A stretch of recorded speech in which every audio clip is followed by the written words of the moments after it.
Most of the people were ignorant during that time. I mean, they're illiterate. They were ignorant of the truth, and they couldn't read or write, and so they could only believe what they were told.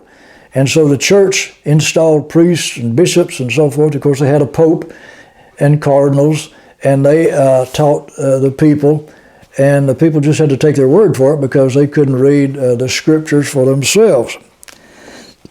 So, since there was so much chaos, politically, militarily, economically, and so forth, the leaders of the church were chosen more for their administrative abilities rather than their holiness and spiritual relationship with God.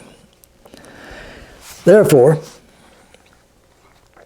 those leaders, since they weren't holy and godly anyway, they focused their attention more on the things going on around them and how to deal with these various problems. And the church got away from the Bible, actually, during that time. I'm sure most of you have heard about Attila the Hun. You've heard that terminology, that name. One of those barbarian guys, a military leader. And he came along during this time.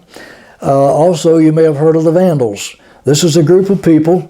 The word vandal means destroyer, and that's where we get the word vandal today, named after these people, a group of people, tribes of people named Vandals, which means they were destroyers, and they came into Rome and did a lot of destroying. Also, many other things developed out of these conditions. Feudalism, you may have heard that. Feudalism was the political, economical system of that day, the human system of that time in Europe and the Middle East, feudalism. And it divided humanity up into classes.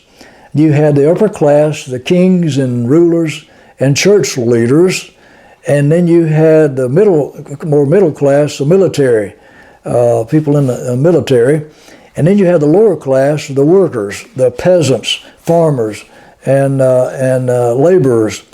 And only the upper class, some of them could read and write, some of them were literate, and some of the military, but the lower class generally could not read. They had no schools and they weren't taught to read, and so they could only learn from taking people's words for it about the Bible and everything else. So, in the political sphere, feudalism arose and determined every part of society. They told society how to live. They told how kings are to live, and the military is to live, and the poor people, the laborers, to live. And also, this is the caste system. And you could not come out of one caste into another. If you were born poor, then you were a poor caste. If you were born to nobility, then you were the noble caste. If you were born to rich people, you were the rich caste. If you were born to, military personnel, then you were of that class. And you couldn't change classes. That developed out of that system. Now, the workers worked from daylight to dark, all day long. And so they didn't have much leisure time. They didn't read or write. They couldn't learn. And so they could just work. And a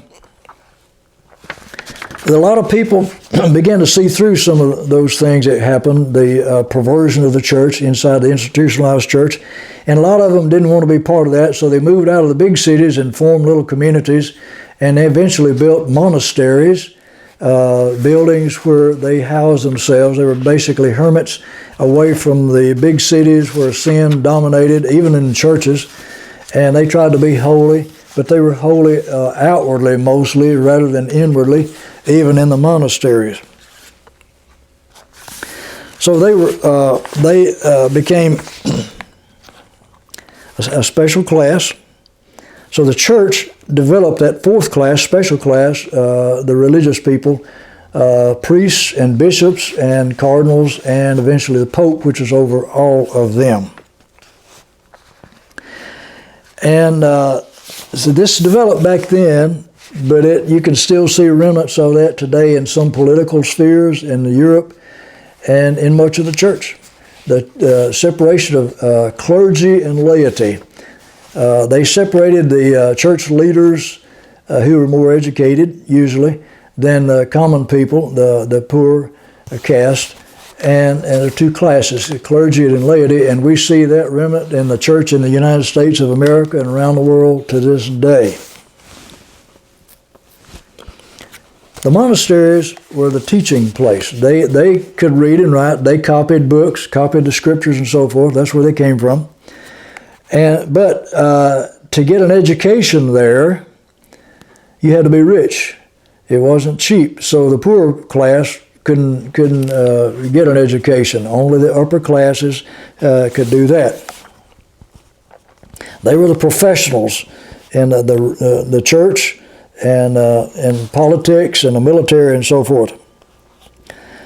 So these professionals trained in Roman Catholicism were trained in how to do the sacraments, so water baptism and the Eucharist, communion, and so forth, the different practices around the altar of the Roman Catholic Church. And that division is still with us, as I said. Now, the teaching church, the teachers, the rulers, were made of the Pope and cardinals and bishops and the priests, and the group who listened and learned and obeyed were the lay people, the clergy and the laity. The clergy are the preachers, the rulers, the Christian leaders and rulers, and the laity are just the common people who just come and listen and pay, give, and support the system. They could not, they were illiterate, they couldn't read or write, so they just had to take their word to believe for the truth.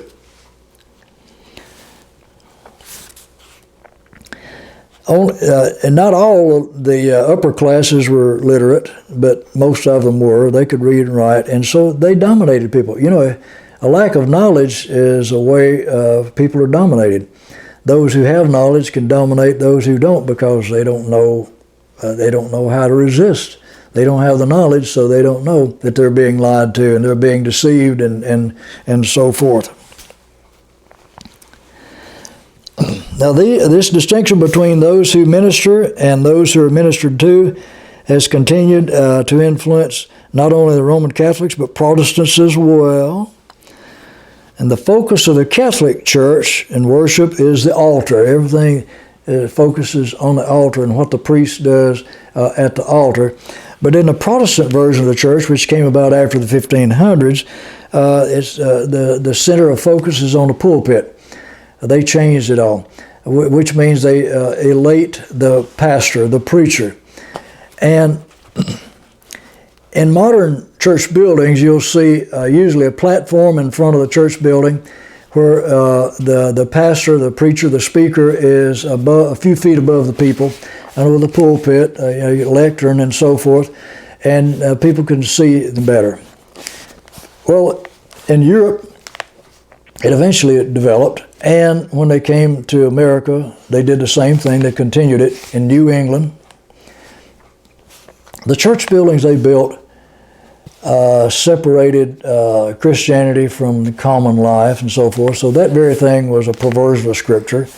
The early Christians met wherever they could meet. They didn't have special church buildings and cathedrals for that.